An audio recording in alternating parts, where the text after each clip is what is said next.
মাননীয় সভাপতি, আসলে রসুল সাহেব বলেছেন যে গত 10 তারিখ থেকে গত মাসে এই মিরাজন পল্লীর হরিজন অধিবাসীরা শঙ্কিত আছেন। আসলে আমি বলতে চাই যে 4 তারিখ ওনারা জানতে পারলেন, 4 জুলাই আপনি মহিবুলের কাছে ফোন করেন তো, ফোন রিটার্ন করেছেন। 4 তারিখে সিটি কর্পোরেশন একটা সার্কুলার তৈরি করলো, সেখানে 4 প্লাটুন পুলিশ মোতায়েনের আদেশটা ছিল এবং ম্যাজিস্ট্রেটের আদেশটা ছিল উচ্ছেদ করার জন্য। 5 তারিখে আমাদের হরিজন ঐক্য পরিষদের সভাপতি নেতৃত্বে হরিজন পল্লীর প্রায় 8-10 জন তারা বাংলাদেশ হিন্দু বৌদ্ধ খ্রিস্টান ঐক্য পরিষদ অফিসে এসেছিলেন। আমরা কিন্তু তাদের কাছে থাকা সকল কাগজপত্রগুলো দেখলাম। দেখার পরে আমি একটা কথাই বললাম যে এর বিরুদ্ধে আন্দোলন করতে হবে। আপনারা বলেন আন্দোলনের ব্যাপারে আপনারা সবাই একমত আছেন কিনা। তারা সংসদে বলেছিলেন আমরা একমত আছি। দ্বিতীয় বলেছিলাম যে আন্দোলন শুরু হবার পরে একটা ওই ডিভাইড করার একটা সুযোগ তারা খুঁজবে এবং চেষ্টা করবে। এই অবস্থায় আপনারা সবাই ঐক্যবদ্ধ থাকবেন কিনা, যারা চাবি পাবেন যারা চাবি পাবেন না। তারা বলেছিলেন আমরা সবাই এক আছি।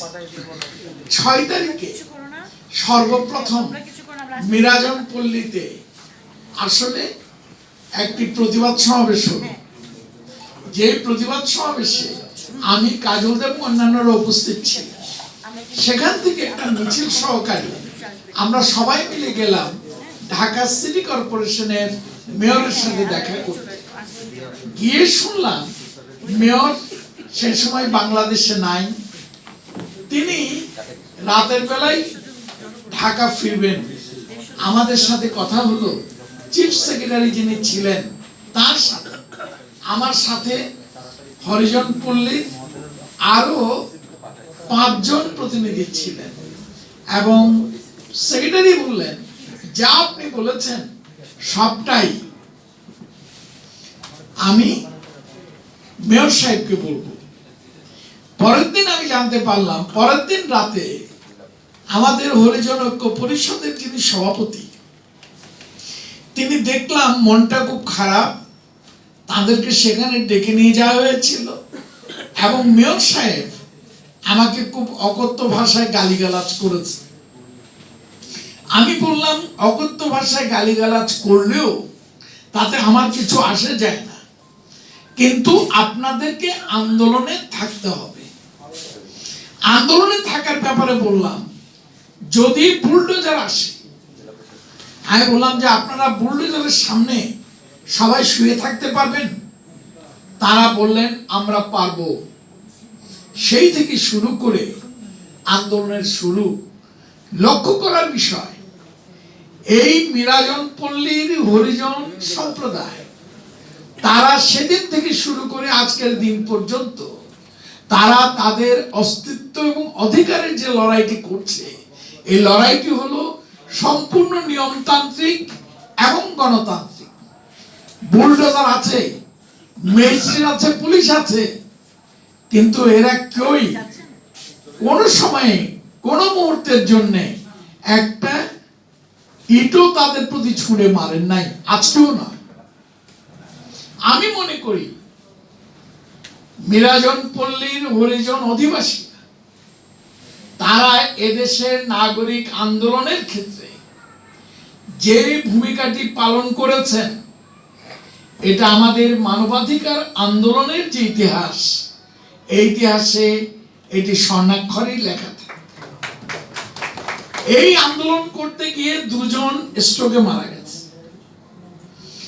একজন যখন পুলিশের সাথে তর্কাতর্কি হচ্ছিল, এক পর্যায়ে তিনি মনে করলেন যে ভবিষ্যৎ কি হবে, গাছের সাথে লটকে গেলেন, আত্মহত্যার চেষ্টা করলেন। আমরা মেডিকেলে গিয়েছিলাম, সেটি বোধহয় 8 কি 9 তারিখে হয়।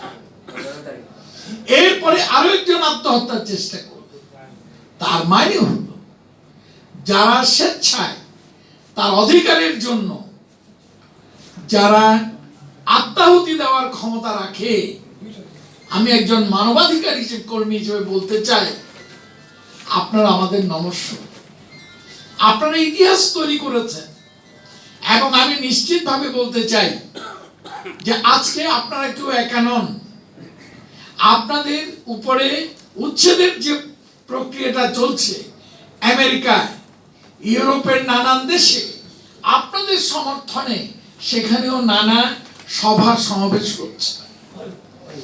কিছুক্ষণ আগে খবর পেলাম বাংলাদেশ হিন্দু বৌদ্ধ খ্রিস্টান ঐক্য পরিষদের যুব সংগঠন বাংলাদেশ যুব ঐক্য পরিষদ এই যে মিরাজন পল্লীর হরিজন অধিবাসীদের উপরে আদালতের আদেশ থাকা সত্ত্বেও যে হামলাটি পরিচালনা করেছে, তার প্রতিবাদে কাল বেলা 12টায় জাতীয় শহীদ এই আমাদের প্রেস ক্লাবের সামনে তারা প্রতিবাদ সমাবেশের আয়োজন করেছে।